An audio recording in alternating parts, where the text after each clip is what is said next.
Hello மக்களே! இன்னைக்கு நான் ஒரு சூப்பரான ரெசிபி செஞ்சிருக்கேங்க. என்னன்னு பார்க்குறீங்களா? சப்பாத்திக்கு ஒரு பக்காவான சைட் டிஷ் வெஜ் கறி. ரொம்பவே அழகா வந்துடுச்சு.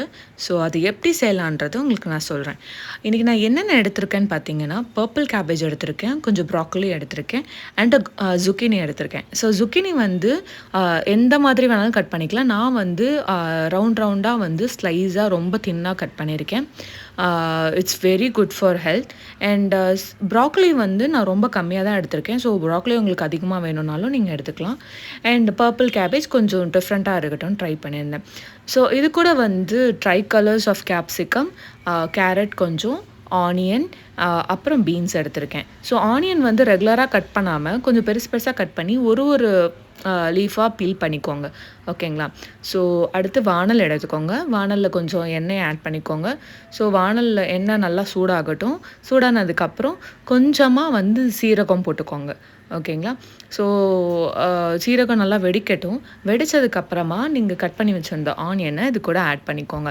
ஆட் பண்ணிவிட்டு நல்லா ப்ரௌனிஷ் கலரில் வர வரைக்கும் வதக்கிக்கோங்க. ஸோ ஈஸியாக அது வந்து வராது, கொஞ்சம் லேட் ஆகுன்றதுனால நான் கொஞ்சமாக சால்ட் ஆட் பண்ணிக்கிட்டேன். ஸோ சால்ட் ஆட் பண்ணால் ரொம்ப குயிக்காக வந்து அந்த ப்ரௌன் கலர் வந்துடும். ஸோ அதுக்காக நான் ஆட் பண்ணிக்கிட்டேன். நல்லாவே சாட்டே பண்ணிக்கோங்க. சாட்டே பண்ணதுக்கப்புறம் ஃபஸ்ட்டு பீன்ஸ் அண்ட் கேரட் வந்து ஆட் பண்ணிக்கோங்க. ஓகேங்களா? நல்லாவே வதக்கிக்கோங்க. நல்லா வேகட்டும். நல்லா நல்லா நல்லா வெந்து அப்படியே சாஃப்டாக ஆகட்டும். ஸோ சாஃப்ட் ஆகிற வரைக்கும் நல்லா வதக்கிக்கோங்க. ஸோ இந்த டிஷ் வந்து ரொம்பவே ஹெல்த்திங்க. ஸோ நிறைய நம்ம வெஜிடபிள்ஸ் ஆட் பண்ணுறோம். இப்போ வந்து 3 capsicum, tri colours of capsicum cut பண்ணியிருந்தோம்ல, ஸோ அதையும் ஆட் பண்ணிக்கோங்க. ஆட் பண்ணி நல்லா அதோட ஸ்கின் வந்து நல்லா வெந்திருக்கணும். அப்படியே ஒரு மாதிரி சுருங்கின மாதிரி நல்லா சாஃப்டாக இருக்கும் தெரியுமா? கேப்சிகம் அந்த திக்காக இல்லாமல் நல்லா வெந்து போயிருக்கணும். ஸோ அது வரைக்கும் நீங்கள் நல்லா வதக்கிக்கோங்க. அந்த ஒரு கன்சிஸ்டன்ட் வர வரைக்கும் வதக்கிக்கோங்க. ஸோ இது கூட நான் பட்டாணியும் கொஞ்சம் ஆட் பண்ணிக்கிட்டேன். ஸோ ஆக்சுவலி வெஜிடபிள்ஸ் எல்லாமே ஆப்ஷனல் தான். உங்களுக்கு என்ன வெஜ்ஜீஸ் பிடிக்குதோ நீங்கள் ஆட் பண்ணிக்கோங்க. But this is all extremely good. இப்போ நான் வந்து zucchini அண்ட் இது கூட வந்து broccoli and cabbage, purple cabbage add பண்ணியிருக்கேன்.